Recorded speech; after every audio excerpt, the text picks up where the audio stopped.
102.7 मेगाहर्ट्झवर हे आकाशवाणीचं यवतमाळ केंद्र आहे.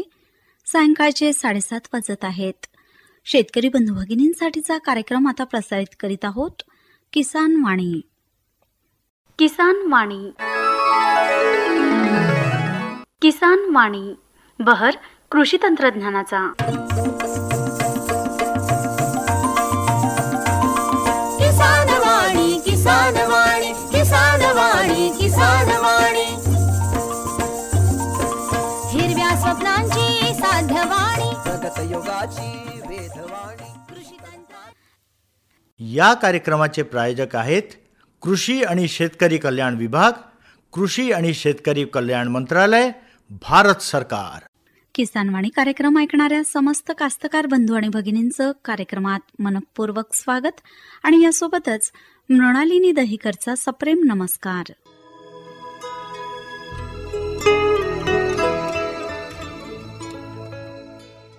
शेतकरी बंधू भगिनींनो, कार्यक्रमाच्या सुरुवातीला ऐकूया कृषी उत्पन्न बाजार समिती यवतमाळ यांच्याकडून प्राप्त झालेले दैनिक बाजारभाव.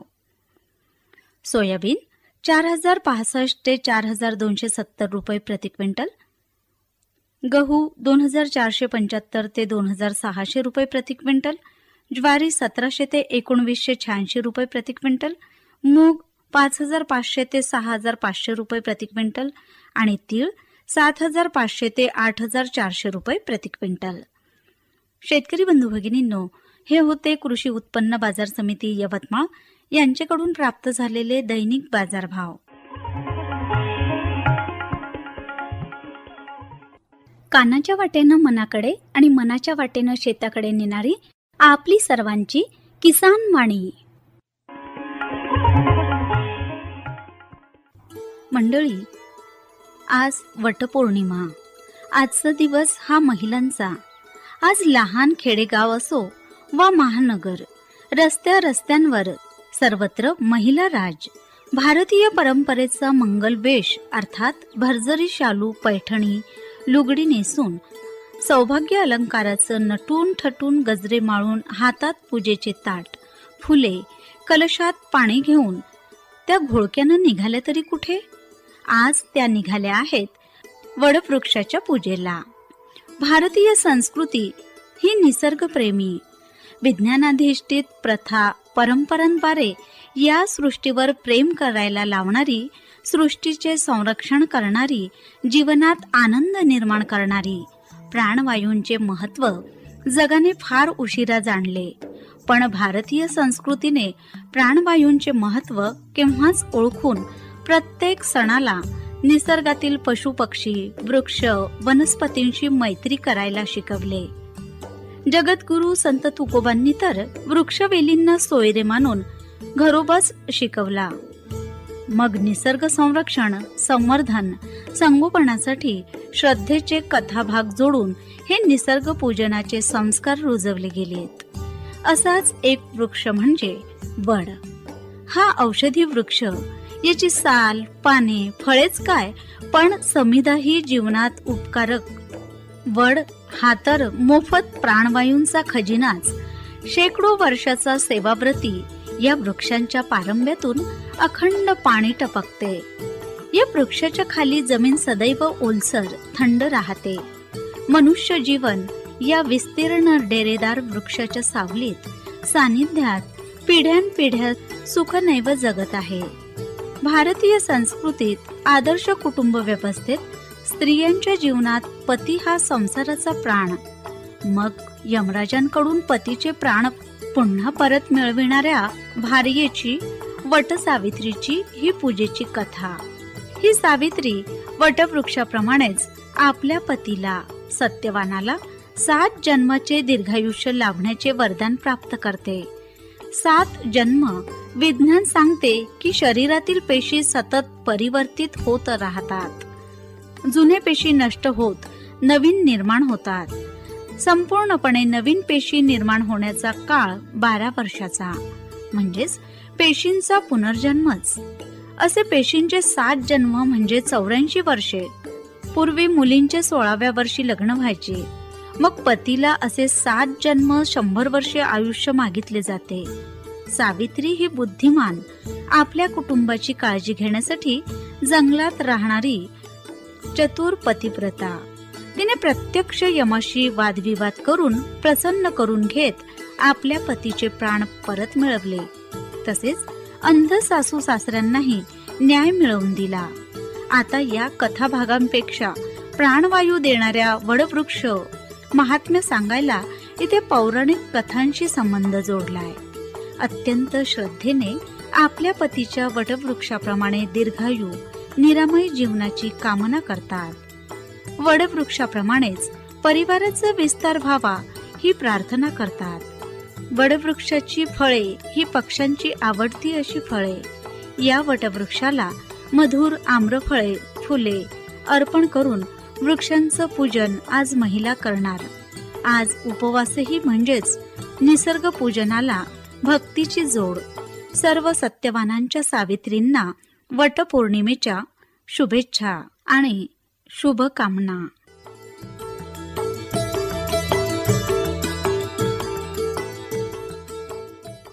मंडळी, आताच आपण वटपौर्णिमेनिमित्त थोडक्यात माहिती ऐकलीत. संकलन होतं मृणालिनी दहिकर यांचं. मंडळी, विकसित कृषी संकल्प अभियान दिनांक 29 मे ते 12 जून 2025 पर्यंत संपूर्ण भारतात राबविण्यात येत आहे.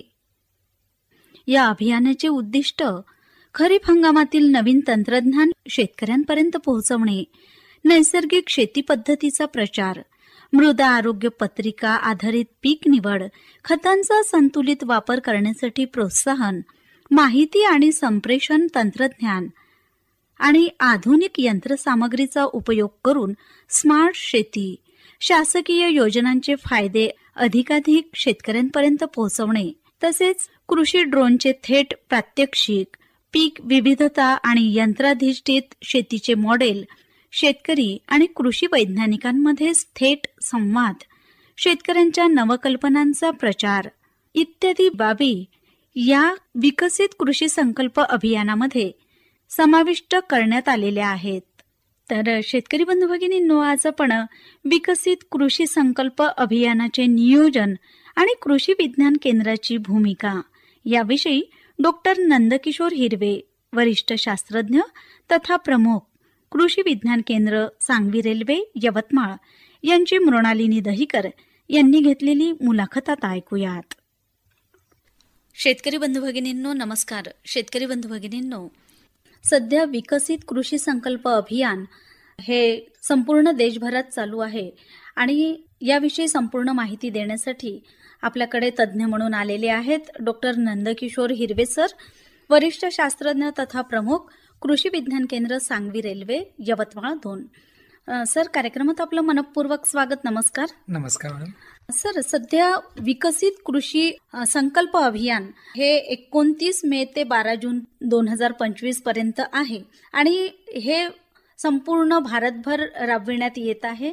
आणि ह्या खरीप हंगामामध्ये विकसित कृषी संकल्प अभियानाची सुरुवात जी झालेली आहे, आपल्या भारत सरकारने ती केलेली आहे, तर ती कशी झाली याबाबत आपण काय सांगाल? सांगायचं म्हणजे एक विकसित कृषी संकल्प अभियान याविषयी मला आठवते की माननीय केंद्रीय कृषी मंत्री यांनी 28 एप्रिल 2025 रोजी सर्व कृषी विज्ञान केंद्रातील प्रमुख यांच्याशी सर्वप्रथम चर्चा केली आणि एका बैठकीमध्ये ही संकल्पनेची एक कल्पना माननीय केंद्रीय मंत्र्यांना आली की आपण संपूर्ण देशामध्ये एकाच वेळी जर शेतकरी आणि शास्त्रज्ञ यांचा संवाद करून एकामेकाकडे ज्ञानाची घेवाणदेवाण जर झाली तर ते मात्र आपल्या देशाला उपयुक्त राहील. कारण आजही आपल्या संपूर्ण देशामध्ये शेतकऱ्यामध्ये असणारं ज्ञान, त्याच्यासोबत असणारं विज्ञान या बाबीमध्ये जी आहे ती जागरूकता होणं अपेक्षित आहे. शेतकरी आणि शास्त्रज्ञ यातील जे अंतर आहे हे अंतर कमी करणे हे या अभियानाचे सर्वात प्रमुख उद्दिष्ट होते.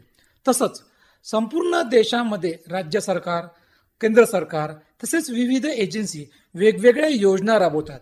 या योजनेची सुद्धा इत्थंभूत माहिती शेतकऱ्यांना या अभियानामार्फत मिळावी अशा सगळ्या पद्धतीच्या संकल्पनेच्या माध्यमातून माननीय केंद्रीय कृषी मंत्र्यांनी ही एक विकसित कृषी संकल्पना अभियान राबवण्याचं ठरवले. साधारणपणे त्या चर्चेमध्ये असं आलंय की वर्षातनं आपण हे अभियान 2 वेळा राबवायचं.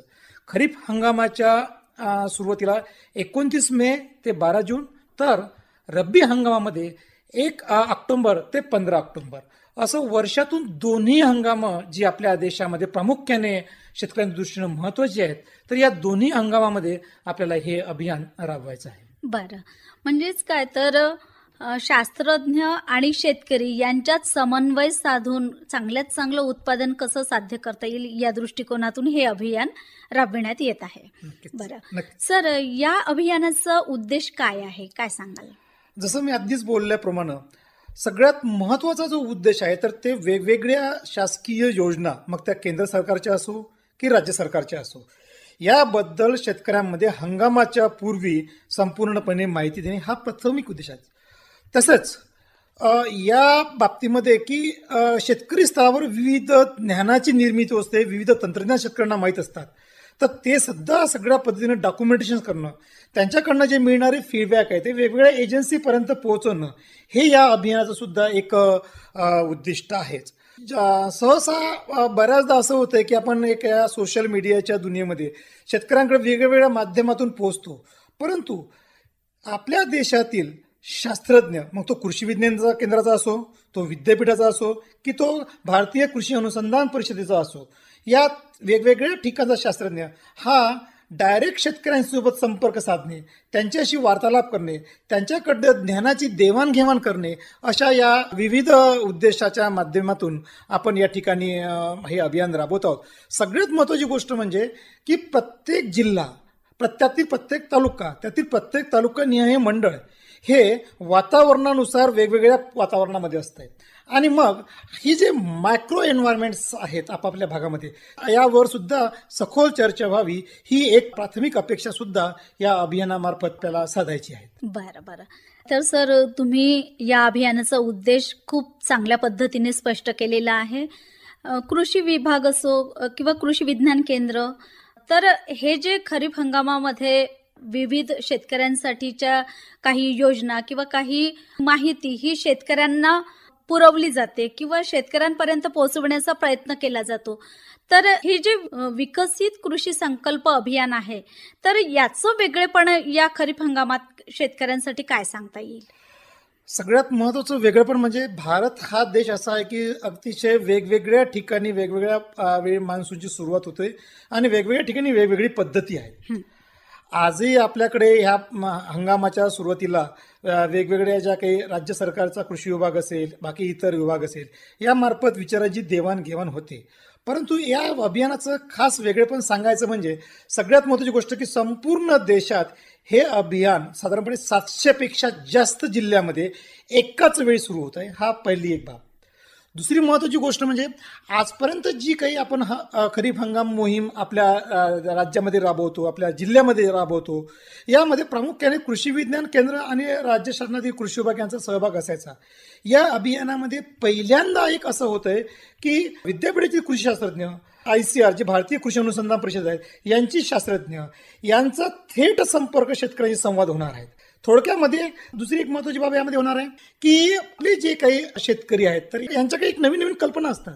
आजही आपल्याला ग्रामीण भागामध्ये शेतकरी त्यांच्या अनुभवातून नवीन कल्पना राबवताना दिसतात, परंतु ह्या कल्पना राबवताना त्यामध्ये येणाऱ्या अडचणी, त्याच्या शंकेचं निरासन होणं एक अपेक्षा असते.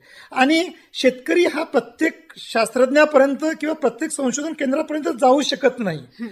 आज मला असं वाटते की या अभियानाच्या निमित्ताने ही एक खूप छान सुवर्ण संधी आहे की केंद्र सरकारपासून राज्य सरकारासह यातील विविध संशोधन केंद्र या अभियानामध्ये सहभागी होऊन त्यांच्यामध्ये या नवीन तंत्रज्ञानाबद्दल जे शेतकऱ्यांनी विकसित केलं आहेत याच्याबद्दल आदानप्रदान होईल.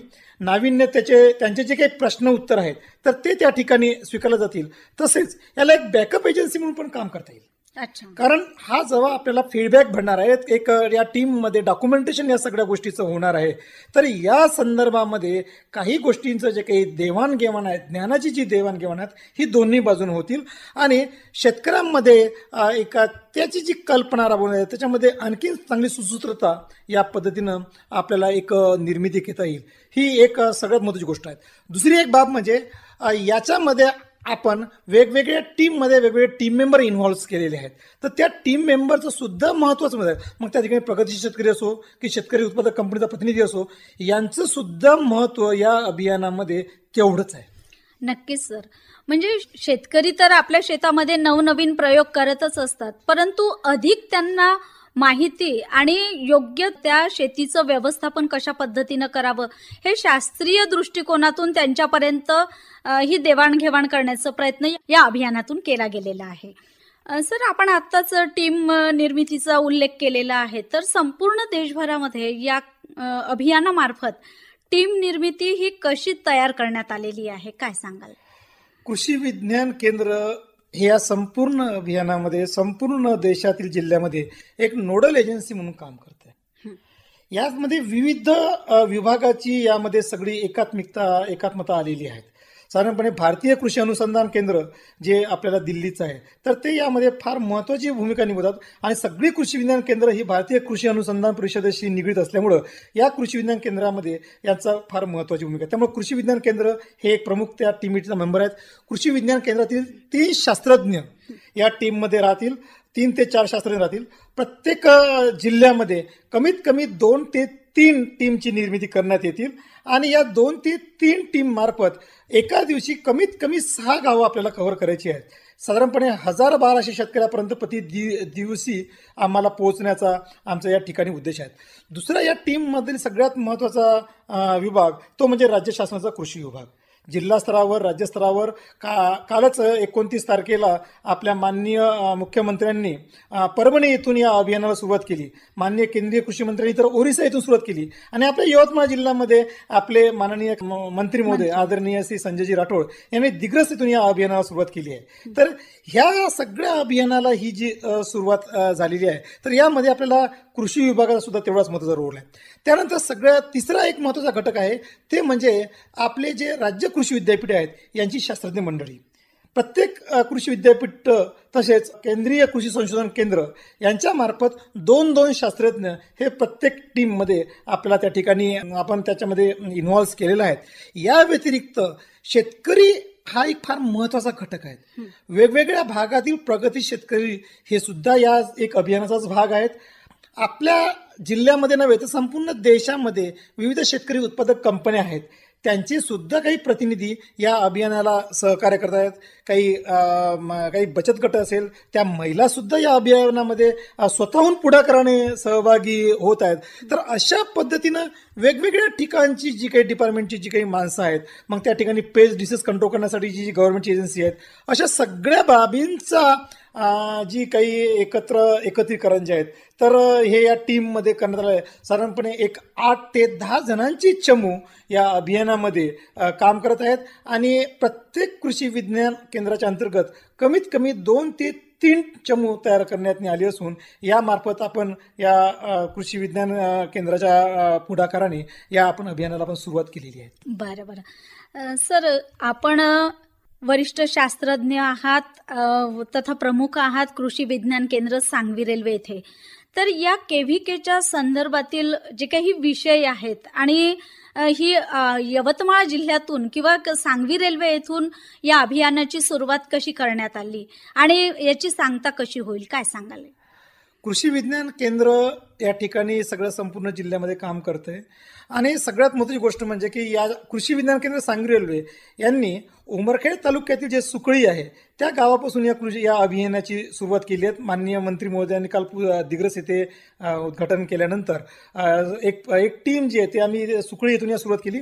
आणि याचा जो काही समारोप आहे हा येत्या दिनांक 12 जून रोजी आपण मांगला देवीला ही यात्रा आपण या ठिकाणी संपवणार आहेत. नंतर एक मोठा आपल्याला या सगळ्या सणामध्ये आपल्याला ते क्लोजिंग प्रोग्राम दारवानेरमध्ये एक घेण्याचं या संदर्भामध्ये नियोजन्स पण आहेत. तर हे बदल सगळ्यात मोठी गोष्ट म्हणजे की आपला एक यवतमाळ जिल्हा बघतो म्हटलं तर कुठल्या गोष्टी या अभियानामध्ये आपल्याला अंतर्भूत करायच्या असेल तर त्यातील सगळ्यात मोठी गोष्ट म्हणजे केंद्र आणि शासन आणि राज्य शासन यांच्यामध्ये एक नैसर्गिक शेती हा महत्त्वाचा भाग आहे. नैसर्गिक शेतीमधील ज्या काही अडीअडचणी आहेत यावर चर्चा प्रामुख्याने आपण या ठिकाणी करणार आहोत. दुसरा एक केंद्र स्तरावर सगळ्यात महत्त्वाचा विषय जो आजही महत्त्वाचा आहे ते म्हणजे जमिनीचं आरोग्य. हो. जमिनीची मृद आरोग्य पत्रिका, त्या संदर्भामध्ये शेतकऱ्यांच्या काही शंका असेल त्या शंकेचं निराकरण या ठिकाणी करणार आहोत. जर यवतमाळ जिल्हा बघतो म्हटलं तर यवतमाळ जिल्ह्यामध्ये आपल्याला आपल्या म्हणजे कृषी विज्ञान केंद्राच्या आमचा जो काही अनुभव आहे या अनुभवातून आम्हाला 2-3 बाबी फार महत्त्वाच्या वाटतात. त्या सगळ्यात महत्त्वाचं म्हणजे शेतकऱ्यांमध्ये आजही अरुंद वाफा पद्धतीने जे आपण BBF वर सोयाबीनची लागवड करतो तो एक मुद्दा फार महत्त्वाचा आहे. विविध शेतकऱ्यांमध्ये त्या BBF विषयी जागरूकता निर्माण करणं हे कृषी विज्ञान केंद्राचं तंत्रज्ञानाचं हे एक काम आहे. आणखीन एक बाब मला महत्त्वाची वाटते या जिल्ह्यामध्ये काम करताना की बहुतांश पिकांमध्ये एक बीज प्रक्रिया हा फार महत्त्वाचा घटक आहे ज्यावर अजूनही पुरेसं लक्ष देणं आपल्याला अपेक्षित आहे. कारण पिकाची उत्पादकता ही या बीज प्रक्रियेमध्ये याचा फार महत्त्वाचा आहे. त्यामुळे बीज प्रक्रियेच्या संदर्भामध्ये पीक आपल्याला प्रात्यक्षिक या ठिकाणी कृषी विज्ञान केंद्राच्या मार्फत करून दाखवत आहोत. एक आणखी सांगायचा मुद्दा म्हणजे इफ्को ही एजन्सी या संकल्प अभियानाचा एक महत्त्वाचा भाग आहे. आणि इफ्कोच्या मार्फत वेगवेगळ्या ठिकाणी आपण ड्रोनचे प्रात्यक्षिक जे आहेत हे कृषी विज्ञान केंद्राच्या माध्यमातून या अभियानाच्या माध्यमातून आपण या ठिकाणी दाखवतो. म्हणजे ज्या नवीन संकल्पना आहेत ड्रोन सारखी टेक्नॉलॉजी जी आपल्याकडे भविष्यामध्ये आधुनिक तंत्रज्ञान येत आहे तर या संदर्भामध्ये आपल्याला या ठिकाणी आहेत. मग बाकीच्या ज्या काही गोष्टी आहेत जसं की नवीन वाहनाची उपलब्धता, नवीन त्याच्याबद्दल होणाऱ्या काही महत्त्वाच्या गोष्टी या तर होणारच. आणखीन एक महत्त्वाची गोष्ट म्हणजे कपाशीचं क्षेत्र आपल्या जिल्ह्यामध्ये मोठ्या प्रमाणामध्ये आहे आणि त्याच्यामध्ये बोंडअळी निर्मूलन करणं, तसेच सोयाबीनच्या केसमध्ये खोडकिडा आणि ती सोयाबीनची पाने पिवळी पडणं ही एक प्राथमिक समस्या आहे. याही शंकेचं निराकरण जे आहे हे कृषी विज्ञान केंद्र सांगवीच्या माध्यमातून करणार आहेत. कृषी विज्ञान केंद्राचं सांगवींनी या केसमध्ये एक उद्दिष्ट ठेवलं आहे की येत्या 15 दिवसामध्ये आपल्याला 15 ते 20 हजार शेतकऱ्यापर्यंत पोहोचायचं आहे. आणि साधारणपणे जर आपण देशस्तरावर जर एक भाग पाहतो म्हटलं तर 1 ते 1.5 करोड शेतकऱ्यापर्यंत संपूर्ण देशामध्ये या अभियानामार्फत आपल्याला प्रत्यक्ष त्या ठिकाणी आपण पोहोचणार आहोत. तसेच हे जे काही शेतकरी आहेत तर यांचे जे काही ज्ञान आहेत याचं डॉक्युमेंटेशन आम्ही या ठिकाणी जे करत आहोत त्यांच्या नवीन ज्ञानाचं डॉक्युमेंटेशन या ठिकाणी आम्ही करत आहोत. या ज्ञानाला आणखी विस्तार कसा करता येईल, शास्त्रीय दृष्टिकोन त्याला जुळून ते ज्ञान आणखीन विज्ञान जे आहे तंत्रज्ञान जे आहेत पर्टिक्युलरली ते तंत्रज्ञान आणखीन कसं विकसित करता येतील ही बाब सुद्धा एक नाविन्यपूर्ण बाब या अभियानातून निघेल अशी या ठिकाणी एक मला अपेक्षा आहे. नक्कीच सर, कृषी विज्ञान केंद्र सांगवी रेल्वे हे जे आहे यवतमाळ जिल्ह्यातील खरंच सर्वदूर शेतकऱ्यांपर्यंत जाऊन पोहोचतं आणि या संकल्पनेच्या माध्यमातून अनेक ॲक्टिव्हिटीज ह्या शेतकऱ्यांना निश्चितच लाभदायक ठरतील. सर, या अभियानातून शेतकऱ्यांसाठी काय साध्य होईल, काय सांगाल? मी सुरुवातीला सांगितलं की केंद्रीय मंत्री महोदयांची अशी इच्छा होती की शेतकरी आणि शास्त्रज्ञ यांच्यामध्ये जी काही गॅप आहे ही गॅप भरून काढणं हे अभियानाचं उद्दिष्ट आहे. त्या संदर्भामध्ये शेतकऱ्यांमध्ये ज्ञानासोबत विज्ञान कसं जुळता येईल, कारण शेतकऱ्यांना ज्ञान ऑलरेडी आहेच, त्याला विज्ञानाची जोड देऊन त्याच्या संकल्पना कशा बळकट करता येईल हा एक आपल्याला एक सगळ्यात महत्त्वाचा उद्देश या ठिकाणी साध्य होतील. दुसरी महत्त्वाची गोष्ट म्हणजे की विविध शासकीय यंत्रणेच्या योजनेविषयी काही अडीअडचणी असेल तर त्या आपल्याला त्या एजन्सी मार्फत पोहोचवण्याची एक सुवर्ण संधी आपल्याला या शेतकऱ्यांना त्या ठिकाणी मिळत आहे. तिसऱ्या शेतकऱ्यांना या ठिकाणी सगळ्यात महत्त्वाचा फायदा म्हणजे शेतकरी, शास्त्रज्ञ आणि याच्यामधून निर्माण होणारं तंत्रज्ञान हे जॉईंट व्हेंचर्स या ठिकाणी आपल्याला एक सगळ्यात महत्त्वाची गोष्ट उपलब्ध होतील. आणि एकाच वेळी संपूर्ण देशामध्ये 1 ते 1.5 करोड शेतकऱ्यापर्यंत पोहोचणं किंवा कृषी विज्ञान केंद्रासारख्या एजन्सीला संपूर्ण जिल्ह्यामध्ये साधारणपणे एका ठराविक दिवसामध्ये नियोजन पद्धतीमुळे संपूर्ण जिल्हा कव्हर करण्याकरिता करून संपूर्ण विभागापर्यंत पोहोचण्याची एक सुवर्ण संधी या विकसित कृषी संकल्प अभियानानं दिलेली आहेत. आणि मला असं वाटतंय की हेच याचं आपल्याला असं म्हणूया की हेच याचं साध्य होईल. आणि हे साध्य करण्यासाठी कृषी विज्ञान केंद्राची टीम, इतर एजन्सी हे सगळं आपापल्या परीनं प्रयत्न करत आहात. आपणही आम्हाला आकाशवाणी केंद्र यवतमाळच्या माध्यमातून शेतकऱ्यापर्यंत पोहोचण्याकरिता संधी दिली त्याबद्दल मी आपलंही या ठिकाणी मी आभार मानतो. धन्यवाद सर.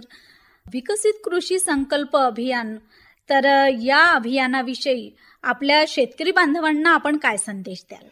शेतकरी बांधवांना माझी एक नम्रपणे विनंती आहे की या सुवर्ण संधीच्या निमित्ताने आपण आपल्या मनातील शेतीविषयक शंकाचं संपूर्णपणे निराकरण करावं. तसेच या माध्यमातून कृषी विज्ञान केंद्राच्या माध्यमातून प्रत्येक शेतकऱ्यापर्यंत QR कोड, सोशल मीडिया या माध्यमातून तुम्हाला सगळ्यांना जुळण्याची संधी आहेत. आपण या ठिकाणी कृषी विज्ञान केंद्र सांगवी रेल्वे यांच्याशी जास्तीत जास्त मोठ्या प्रमाणामध्ये जुळून आपल्या भागातील आपल्या कृषी विषयक बाबीमध्ये विकसित करण्याकरिता आम्हाला सहकार्य करावं, हीच या ठिकाणी मी शेतकऱ्याकडून अपेक्षा करतो. डॉक्टर नंदकिशोर हिरवे सर, आज आपण आकाशवाणीच्या स्टुडिओमध्ये आलात आणि विकसित कृषी संकल्प अभियान याबाबत महत्त्वपूर्ण आणि संपूर्ण मार्गदर्शन आपण शेतकरी बांधवांना केलं. याबद्दल आकाशवाणीच्या वतीनं आणि समस्त शेतकरी बांधवांच्या वतीनं मी आपले आभार मानते. धन्यवाद. नमस्कार. शेतकरी बंधू भगिनींनो, आत्ताच आपण विकसित कृषी संकल्प अभियानाचे नियोजन आणि कृषी विज्ञान केंद्राची भूमिका याविषयी डॉक्टर नंदकिशोर हिरवे, वरिष्ठ शास्त्रज्ञ तथा प्रमुख, कृषी विज्ञान केंद्र सांगवी रेल्वे यवतमाळ यांची मृणालिनी दहिकर यांनी घेतलेली मुलाखत ऐकलीत.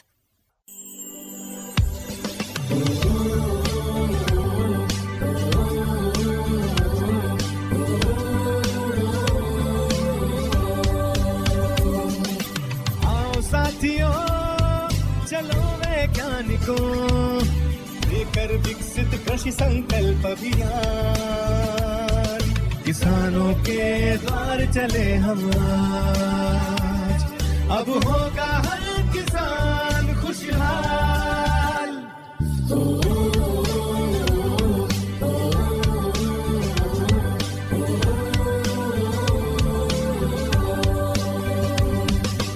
नई तकनीकें, नई योजनाएं, मिट्टी और फसल की हो पहचान, उन्नत बीज सही तरीका, अब ना पड़ेगी मौसम की मार, अब होगा हर किसान खुशहाल.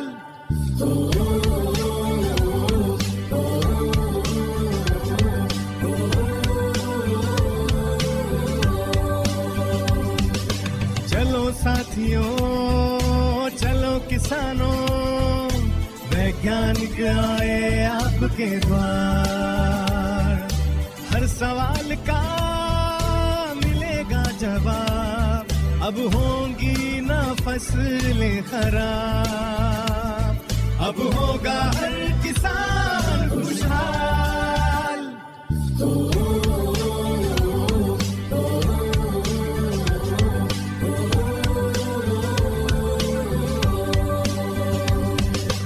ICAR के विके और कृषि विभाग लाए है विकसित कृषि संकल्प अभियान, विकसित कृषि संकल्प अभियान, खेती को दे नई उड़ान, अब होगा हर किसान खुशहाल, अब होगा हर किसान खुशहाल.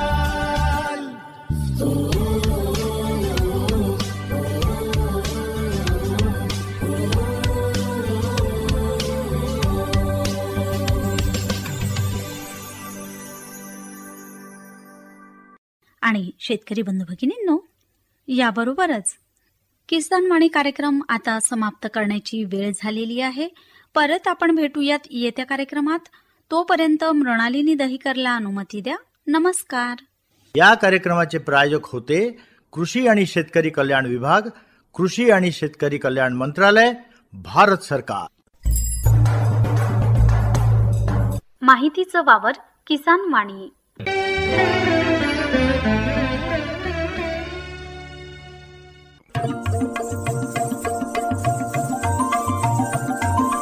किसान वाणी, किसान वाणी, किसान वाणी, किसान वाणी.